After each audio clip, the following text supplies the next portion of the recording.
This has been their messaging all along. Threat to democracy, existential threat, the worst thing that's ever happened to America. He's the existential threat to democracy. Like, he needs to be taken out, which is what they've done. I mean, they have literally dehumanized this man for almost a decade. That's what they've done. They've made him not human. And now, in the next breath, they're saying, oh, but thoughts and prayers, so glad he's okay. Why? Why are they so glad that an existential threat is okay? Wow, what a weekend, folks, since we last spoke. By the way, big thank you to everyone who joined us last night on the live, and then this morning, the morning meeting. It's 8:30 every morning. You can go to the YouTube channel, watch it live, interact with us. 8:30 every morning for the next couple weeks to bring you the latest insights from Trump, Biden, what's going on at the RNC, et cetera. So like and subscribe to the show. Make sure you hit that notification button. Join us every morning at 8:30 and then at the premiere tonight of the show, 6:30 every day. So much to get into. Chicks on the right are going to join us in a second. Big news today, obviously, that Trump case in Florida on classified documents dropped by the judge down there. Another big loss for the Dems' attempt to get Trump. Take him off the ballot? No. Lawfare? Nope. Here we go. But trust me when I say this, do not give up, folks. We have a lot to get to. A lot has changed since we talked on Friday, as I said. Trump's scrapping the speech after the assassination attempt. We're going to talk about this in just a second. The security breaches, all this other stuff is going to happen. And we're going to do this. Plus the media reaction, disgusting. These calls for unity. Where is the media's role in all of this? I'm going to break that down as well. They all want us to take the temperature down. But let's be clear. They're the ones who did this. Put a target on Trump, a bullseye on Trump, get around people in the Trump administration and make noise, et cetera, et cetera. Attack Supreme Court justices on the right. You know what? They have a role too, and we're going to discuss all of that. Plus, the loss of life. Corey Comparatore, unbelievably brave man, former fire chief. He lost his life. There's a GoFundMe site set up, authorized by the Trump campaign. My friend Meredith O'Rourke is leading that effort. Go see if you can help out this family deal with this tragedy. I know money never will make up for it, but it can at least give them the security that they need moving forward, and it lets them know how much we love them. Plus the calls for Biden to step down. He's going to talk to Lester Holt. We'll bring all that in, and you've got people like Axios' Mike Allen that think Trump should apologize for his record and his rhetoric. We'll talk about all of the media reaction in just a minute. Before I get to that, I want to tell you about my friends at Delta Rescue, because among all the good guys is a good guy named Leo Grillo. You've heard me talk about Leo before. If you're an animal lover, you know what Delta Rescue is. You hopefully do. If you go to deltarescue.org, you can see the ads and the videos. Leo Grillo stepped in and filled a void that he saw out there. It wasn't shelters that dogs, cats, horses, everything. It was a sanctuary for life where they could come get the help that they needed, the veterinary care, the nutritional care, and roam freely and enjoy life as animals, right? If you're an animal lover, go to deltarescue.org, check out the videos. But more importantly, see if you can help out, because Leo Grillo did this because he loved animals. And he started with one dog. Actually, it was a Doberman named Delta, which stood for dedication, everlasting love to animals. I mean, this is a guy who really cares. And if you care like I do about rescuing animals, go to deltarescue.org. Think if it can make a contribution and help Leo Grillo fulfill this mission. They really do a great job. And the videos on deltarescue.org show you. The big thing is at the top, you'll see that estate planning kit. If you could think about making Delta Rescue part of your estate planning and your legacy to make sure that Leo can keep this mission going, that would be awesome. Think about it, pray on it, help Leo keep this going for a lifetime. All right. I want to bring in the chicks on the right to break down everything that's going on, because, man, I just, there's so much to do it. Mock, Daisy, here we go. Ladies, good to see you. I mean, oh my gosh, I'm in the middle of my new Jack Carr novel, and I feel like he always has these twists and turns in his book. And I wanted to text him and say, hey, Jack, could you have even imagined the last 2 weeks we got this debate, then this shooting, the case gets dismissed this morning. I mean, this is the thing that fiction writers go, I don't know that anyone will buy this. Mm-hmm. Yeah, I was so excited that we had you on our calendar this morning. Yes. We were like, there's going to be a lot to discuss with Sean today. I'm curious to know if you've chatted with President Trump. I have not. Look, I actually called him on Thursday, I think. before the rally, actually, just to say, hey, I'd love to catch up. Give me a call when you get a chance. But don't, and I'm being serious. I said, hey, look, I wanted to talk to him about my documentary, the Trump's Front Row Joes. Ironically, by the way, great scenes in Pennsylvania in the documentary. And I just wanted to, he was so gracious. And I said, hey, I just want to catch up, great feedback from a lot of people on the documentary. And so I said, but don't worry. I know you got a lot on your plate. I just didn't want too much time. And I'm thinking, holy smokes. And I don't want to bug him right now. So the answer to your question is, it's not that I don't care, that I haven't. I just thought to myself, I don't have anything additive to say right now. He's got the VP stuff, all this other stuff happening. And so I did talk to a lot of folks on his team. I've talked to a lot of Secret Service folks. And then obviously people who were there, I talked to a lot of folks. But I feel like I don't even know where to start these days. Every day is sort of brings a new turn that I'm going, I can't believe this. And obviously I'm excited that we're talking about, President Trump. Obviously, there was an individual that was killed. I don't want to minimize that, but thank God that we are not having another discussion about the fallout from the death of a political candidate. Mm-hmm. Right. God, it was so close. I mean, just the turn of his head. Well, I'm going to get to that in a minute, but you're right. In fact, I wanted to get to the documents case. Can we get to this? I want to show you guys and everyone this video that somebody posted that's kind of a side-by-side. So let's look at that, because I think that's something that I wanted to touch on. The reality that is setting in, that is, when you watch this video, there's a time lapse with the shooter, and I want to show that. That's obviously the focus. But watch Trump, because Selena Zito, who is an unbelievable reporter and author about the Trump movement, was there a few feet away, and we can get to this. But she keeps remarking that he normally doesn't do what he did. But you'll see in this video, he puts up a chart, and he kind of goes, let's look at the chart. And he twists and he turns. And if it wasn't for those twists and turns and swaying, who knows? But let's look at this. On that one split screen, you're seeing people start to say, there's a guy with a gun. Right. Mm-hmm. Right there. Yep. Right there. See him? See him? He's laying down. See him? Yeah, he's laying down. Oh my God. What's happening? And they were in danger. I don't think those people had any idea. No, think about that. I mean, you're watching a guy get up there on a roof and you're going, there's a guy. I'd be ducking behind one of these trees. Right. Yeah. So the thing, and he's, thank God he goes off of teleprompter all the time, because that's why he was twisting and turning. Yeah, but the thing is, it's not. Selena's point is, watch in a second as we clear the 1 minute mark on this, is that he's going to call for this chart. He says, I normally don't. Do we have that chart available? There we go. So this wasn't planned. Yeah. Because he's like, see, do you mind if I go off? It's boring. And then watch this. Watch what happens here, right? There's the chart, and he turns. Okay. My guys, take a look at that chart. Take a look at the arrow on the bottom. See the big red arrow, right? So that's when I left office. That was the lowest point, and that. Now, how much has gone on? A minute since both people are talking about, hey, there's a shooter up there? Yep. A minute plus now? That arrow is the lowest amount of illegal immigration. So he's looking at the chart. Remember, according to Selena, who goes to all these rallies, he doesn't normally do this, right? So he's normally face forward. And then the worst okay, so of our country took over. And here we come into the 2 minute mark. This is when it goes down. Probably 20 million people. And that's a little bit old, that chart. That chart's a couple of months old. And if you want to see something that says... Shot. Pop, pop, pop. There we go. Think about that. Now we're a minute and a half plus out from when those people identified the shooter. But also, again, that twists and turns is happening. I don't think... I know that people have said, there was a hand of God at play here.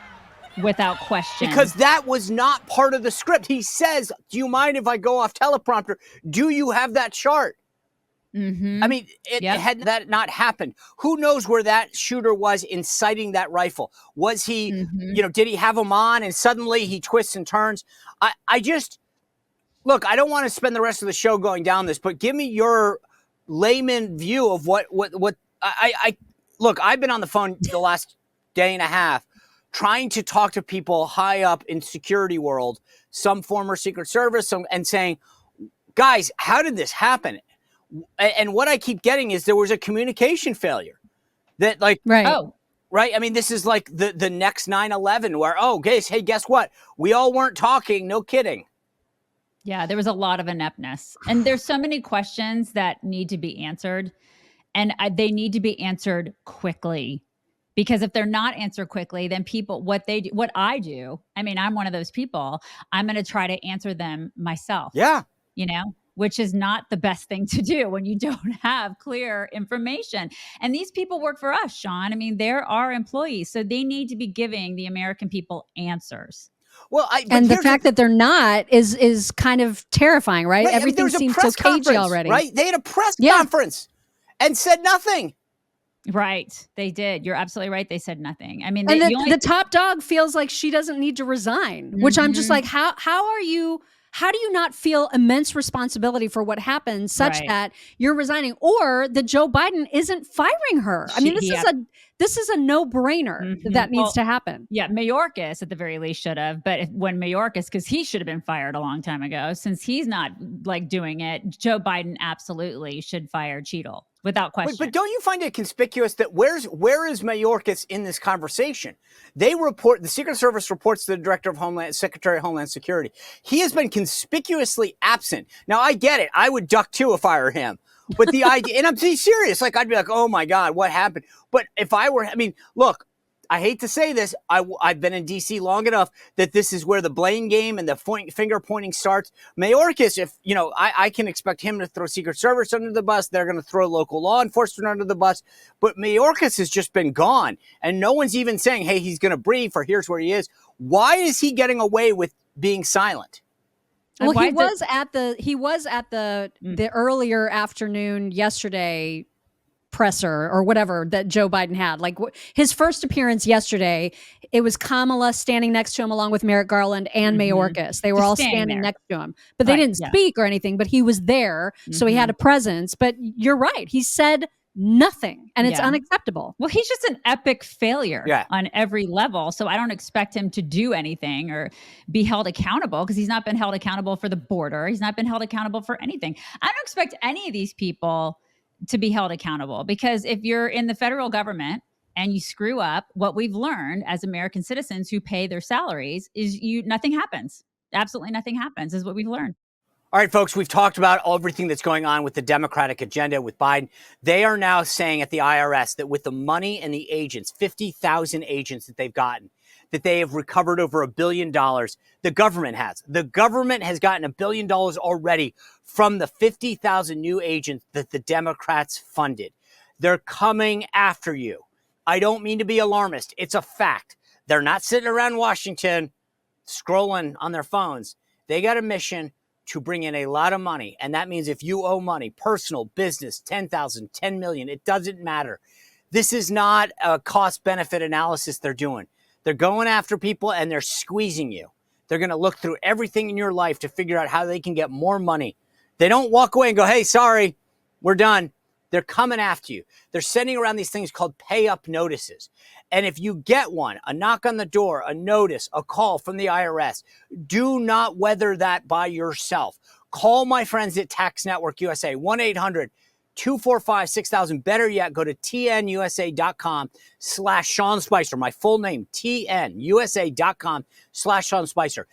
The folks at Tax Network are unbelievably effective at getting money back for their clients. You know what? They've gotten $1 billion back too, but they've gotten it back for us, for taxpayers. They know what they're doing. Do not fight the IRS alone. Before you talk to anyone from the IRS, call my friends at Tax Network USA. Go to tnusa.com/Sean Spicer and get the help that you need and deserve. All right, back to the conversation. This is why I'm getting at the finger pointing thing. They are all going to figure out who will take the fall for this, but it's not going to be Mayorkas, because he won't. I mean, the guy has been an abysmal failure when it comes to border policy. You think suddenly he's going to step up to the plate? I mean, no way. And you see the way that they're all reacting. We need to double down. We need to do that. No one is taking responsibility. Mark my words, folks. The folks in the local PD, right or wrong, are going to own this because this is how it's going to roll down. And they're all going to say, this is who deserves blame. I talked to a lot of people yesterday. There's a report coming out. And in what I will say this, I get it. I'm sympathetic. I've dealt with Secret Service both during the Bush administration and then the Trump. These are unbelievably brave men and women by and large. But at the end of the day, what I got yesterday from asking the same questions that everybody's asking, and I wanted to get as many answers for today, is there was a communication failure between local law enforcement who was supposed to be guarding that building, getting it back to the command post relaying it to the agent. But what I was told over and over again is once the shooter was identified, they had him down within 3 seconds. And they view that as a success. They're like, hey, once we knew him, they had a gun, but we just couldn't go off the premise that, hey, there's a guy on a roof, we should shoot him because you can't shoot innocent civilians until we knew that he posed a threat. Yeah, just kind of like, where were the drones? Like, where was the technology? Where's all that other stuff that I feel like, we talked about this a little bit on our show this morning, how it was, did Trump have sort of the second string team of Secret Service? Yes, he does. No. I mean, but you're the answer, just so we're clear, is this is the other issue that I got yesterday from some of the folks. He's not president right now. He's a candidate. So he gets the JV version. And that doesn't mean that doesn't mean the bad people. It just means they don't send the full resources because, well, he's not the current president. So the drones and some of that stuff would not normally go to a person like that. They're viewing him like candidate X, not President Trump. Okay, well, then they still should be able to save his life. Yeah. Like, I mean, it's unacceptable the way everything went down the other day. And so we just have a lot of questions that need to be answered. And like, it needs to happen yesterday. Right. Like, that's the thing. I brought this point up and you bring up the drones and all this. And I agree with you, just so we're clear. I want to make it but here's the point that I said to somebody yesterday. This dude was 140 yards out, okay? Secret Service's mission is to protect with 1,000 yards in. So clearly within their realm of responsibility, right?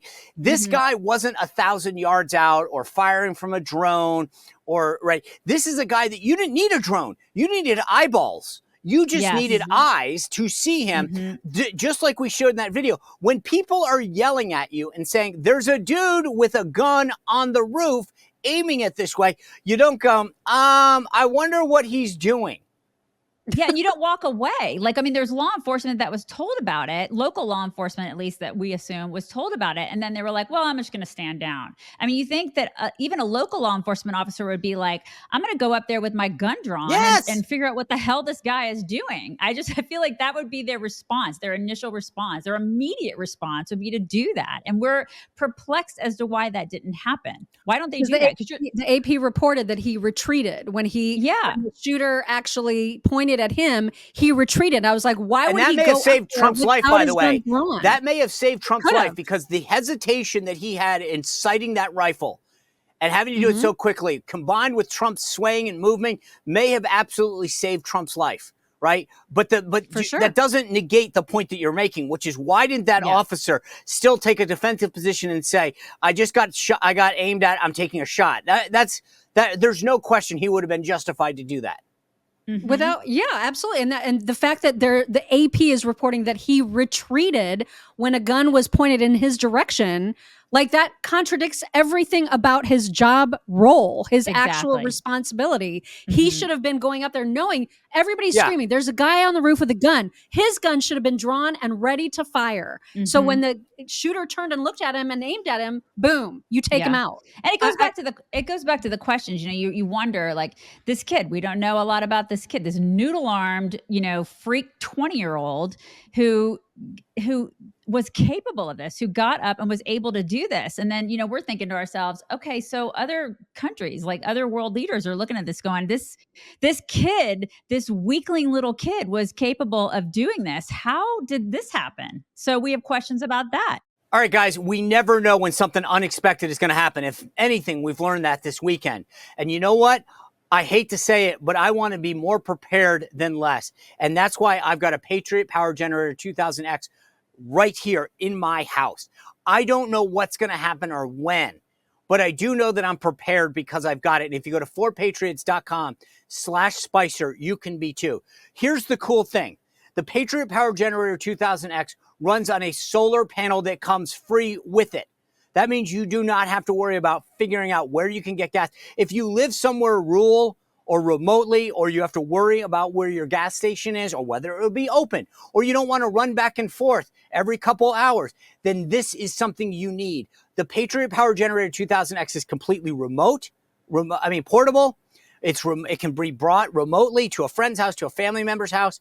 It doesn't bring off, big smells or noise because it runs off solar panel, and it can power the most powerful things in your house, your refrigerator, your tablet, phones, medical devices. It doesn't matter. Because you can bring it around, you could help out yourself in your house. You can bring it to a family member, a friend.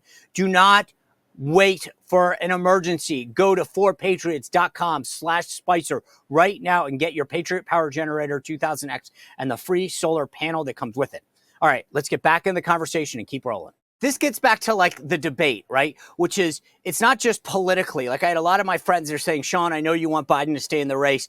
They believe that there's a problem, right? They're like, we can't wait. Like our enemies are looking at this right now and watching this president, right? And they're like, Sean, I know you keep looking at it through a political lens. We're looking at it through a national security lens. And I agree with you on this as well, which is if you're this is a 20-year-old kid that was in the shooting club, right? Can you imagine if you actually had your stuff together and could actually pose a threat? So let me just ask you this, because you brought up something that I want to touch on, which is, I don't mean to get all wound down conspiracy theories, but it seems odd to me that a 20-year-old who is described a little bit as a loner or whatever and is making some political contributions has no social media presence, didn't like so far, and his phone is locked and they're like, we have to fly it to Quantico to break it.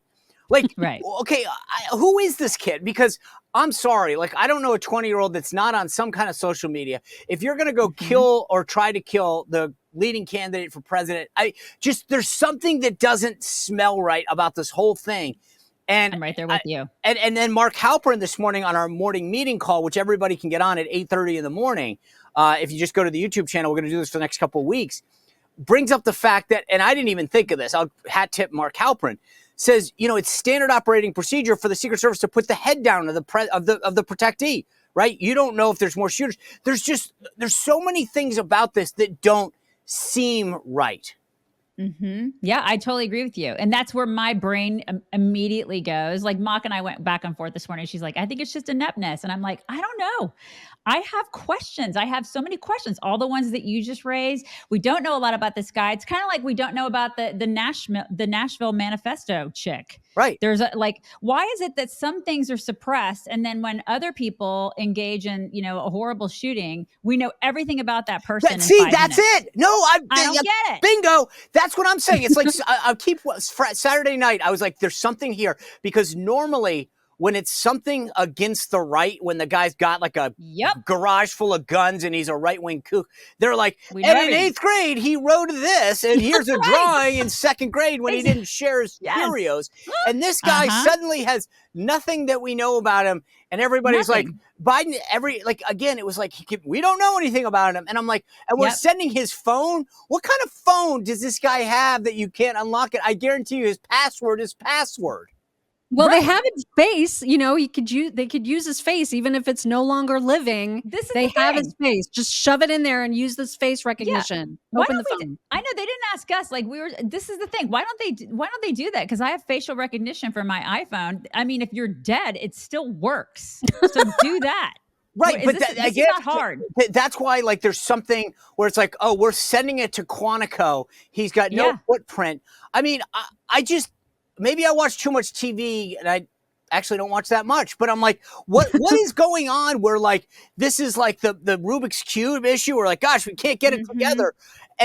But on every aspect, how did he get up there? Why did this get missed? Where's his social media profile? How come it's so hard to unlock his phone? I mean, it's almost like they're doing everything they can. And then they get up and do this press conference about Milwaukee security as if they're like, oh, something else happened? What was that? What happened in Pennsylvania? Like, and then they said Milwaukee security is not being altered in any way in light of what happened this weekend. What in the world? Well, what is it that already about? Was a national security event. So I think again, they're not doing a good job. If I were them, I would have said, look, we were already at the highest levels for this. It's designated as a national security event. Therefore, we've been at the highest level already. But they're not reassuring people right now that this is a one-off. And I agree with Daisy. I mean, if I'm an outside person who wanted to do harm, I think to myself, this isn't that hard.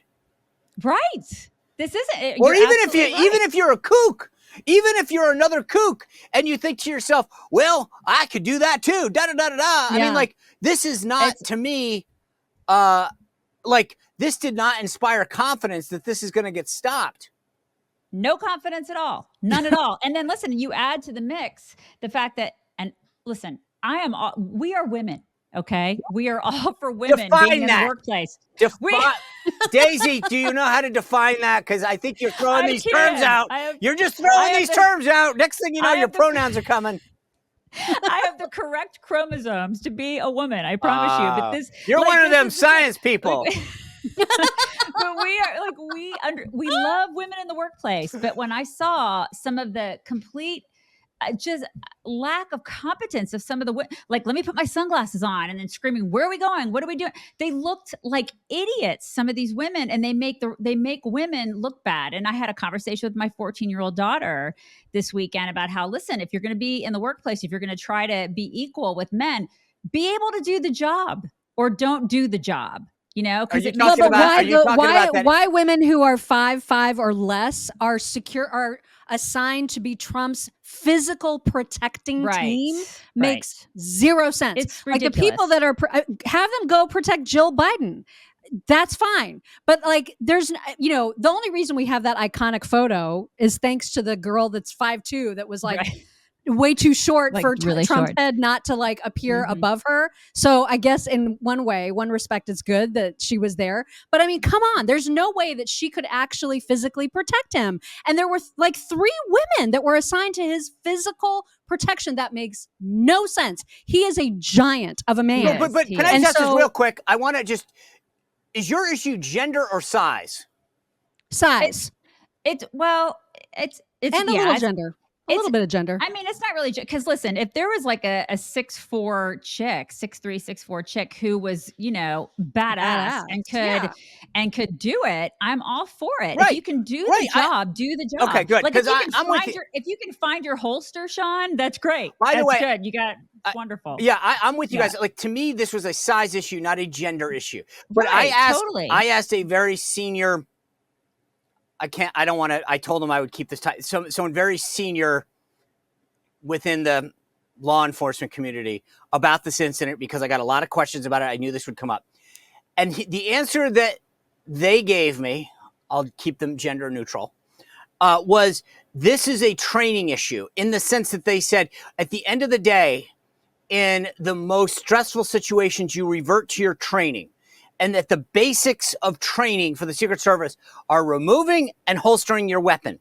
And if you have trouble doing that, that speaks to a larger issue, which is training and the standards that and I also would argue that there seemed to be a bit of a physical issue. Again, not necessarily a gender thing, but just, if people can't, at the highest levels of that agency, need to have the ability, the size, the training to protect the people that they're covering. And that did not inspire confidence. But I would argue that this is more of a training and standards issue than it is any kind of gender issue. And by standards, I think that they've lowered them for women. And it's like, I think they've lowered them all around. I got to be honest with you. And I see this throughout government, where people that previously, think about what they're doing in the military. They keep in the military doing stuff down, but they're doing this throughout government. And frankly, it's not just that. Even in the private sector, some of the places that I've been to, I'm like, how did this person can't, open a door, and we're asking them to be the man, whatever. Let me ask you about this. You brought up, Mock, I think it was you that brought up the president's reaction because of the size of the agents. What did you think of the reaction that Trump exhibited moments after that? Extraordinary. I mean, like, undescribable. And there aren't enough superlatives to even assign to it. It was like his natural instinct was to be a badass, and there's that was leadership, and there's no way that all the people that are trying to say this was staged and that like he capitalized on it being staged, that just makes me sick to my stomach. What we saw was a profile in courage, period. I don't care who you are, and I'm being serious when I say this. When a car backfires, I think most people freak out. They're like, oh my gosh, right? Yep. The idea that something, I don't care what it was, buzzed your ear to make it, I mean, like, take it down to the most basic things. Oh, who cares? If you have that happen to you and your instinct is to get up and go, let's go, let's fight. I don't know that I got that in me, and I'll be honest, and I don't think most people do. And I think, I told people this was so prophetic. There's a Time magazine story that was about Laura Trump the other day, and she actually posted it because she liked it. Within the profile, there's a story about Laura Trump right before she marries Eric. She gets thrown off a horse, breaks both of her wrists, and chooses not to be casted because, for the wedding, because she doesn't want to be photographed like that. And Trump is, in the article, alleged to have said she's a tough cookie. This is his view. He always thinks about the imagery. And I thought about that night. This is the same guy. His immediate reaction is toughness, strength. That being said, Daisy, I want to pivot to Biden's reaction. What did you think about how he reacted to the situation, given the hand that he was dealt? It was awful. I Why? mean, one of the first things that he said was political violence. I'm probably not getting this right, but one of the first, I remember him saying that political violence is not appropriate. What happened to Trump was not appropriate.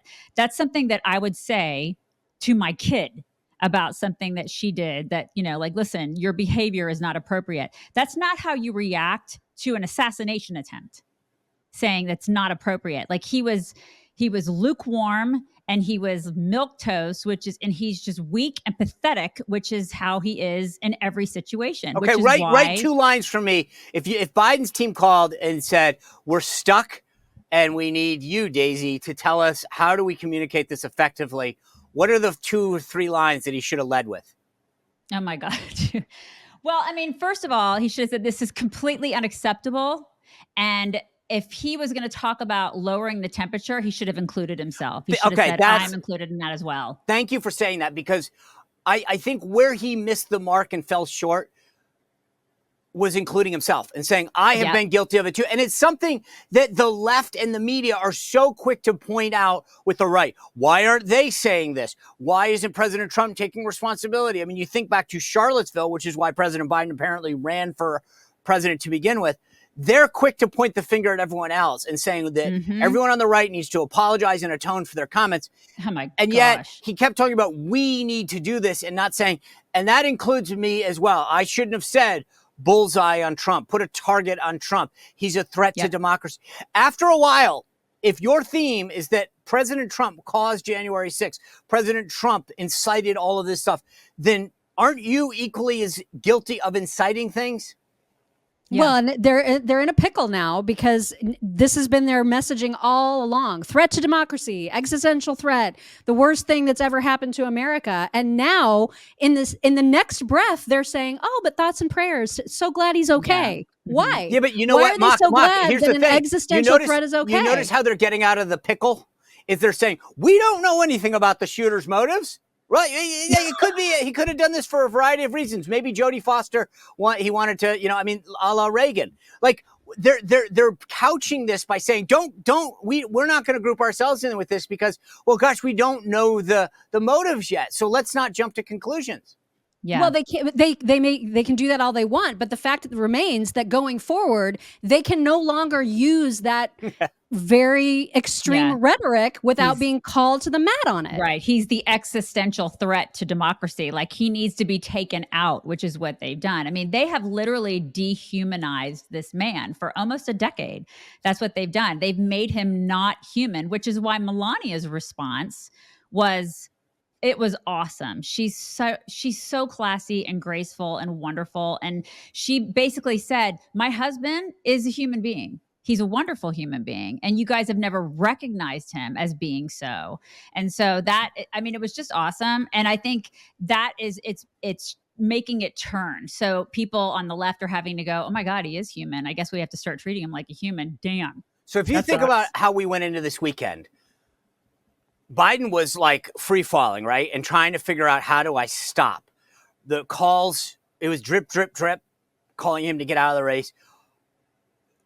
Mock, do you think that has, like, he's got this Lester Holt interview tonight. Do you think that the calls for him to get out of the race from the left have subsided? I mean, I think there has been some air sucked out of the room when it comes to what's everybody talking right now, which actually to some extent helps Biden, right? Like the fact that this happened helps him because he is no longer the focus. Right. And of course, he's having this interview with Lester Holt on the first night of the GOP convention. I mean, who's going to be watching? Not probably as many people as would otherwise, because they'll be tuned into the GOP convention. So he's getting less heat on him, which is to his benefit. I do think at least for the next week or two, perhaps, maybe going forward, everybody will consider unity, part of the definition of unity being we're going to rally around Biden, because honestly, we don't have a prayer anyway. So let's just go with the guy that we got. Yeah, I mean, I also go ahead. I also think that a lot of liberals at this point are like, we just lost the election, and so let's focus on the House and the Senate at this point. Because did you see the picture, Sean? I mean, come on. Like, but here's the problem. Just guys, I'm with you. Maybe this is just me. Okay, so I will admit my, nervous bias here, but I feel like Russia, steal dossier, try to kick him off the ballot, attack him, and we'll get to the documents case in a second. They're not, we're 4 months out. They are not going to roll over and go, all right, you guys won, we're screwed. Will double down. Too much is at stake. They still think he's a threat to democracy. They might not say it. Something else is coming. I hate to tell you this. This is not the end. They are not going to roll over and say, okay, guys, uncle, tap out. They're not tapping out. What could be the October surprise after an assassination attempt? I ask you. Okay, look. What is it? I don't know, but I'm not excited about this. I do want to listen. Here's the problem, and then I want to get into the media reaction. This is an NBC poll that came out over the weekend. Satisfied with Trump as the nominee, Republicans, 71%. Satisfied with Biden as the nominee among Democrats, 33%. That's a 40% enthusiasm gap. That's not surmountable. They have to do something, and they're not just going to pivot and say, okay, the House and Senate. Here's why. You can't do that, right? This was the thing in 2016. Everyone's like, oh, we'll just abandon Trump and try to save the House and Senate. The top of the ticket matters. Enthusiasm matters. Turnout matters. And if you depress the top of your ticket, you're screwed. They can't. He's not going to quit. No. He's not quitting. All right, I want to touch base because maybe this is a pet peeve, ladies. I'm confessing, but the CNN reaction, okay? Secret Service rushes Trump off stage after he falls at rally. Okay. Right. Let's see if I can find the New York Times one, which is breaking news. Donald Trump was rushed off the stage at his rally in Pennsylvania after pops that sounded like gunshots were heard.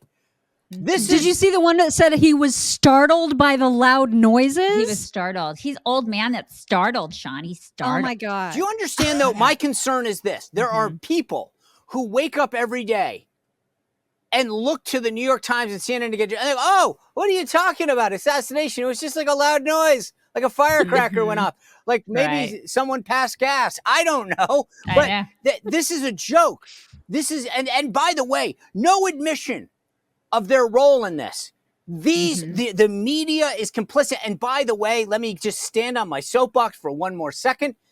Everyone that is sitting there doing the whole unity BS thing and excusing the role of the media is also complicit. And the folks on our side that want to placate the Politicos and the New York Times and the CNNs and the MSNBCs are equally complicit. Stop coddling these folks. The media is part of the problem. And I cannot believe MSNBC canceled Morning Joe this morning.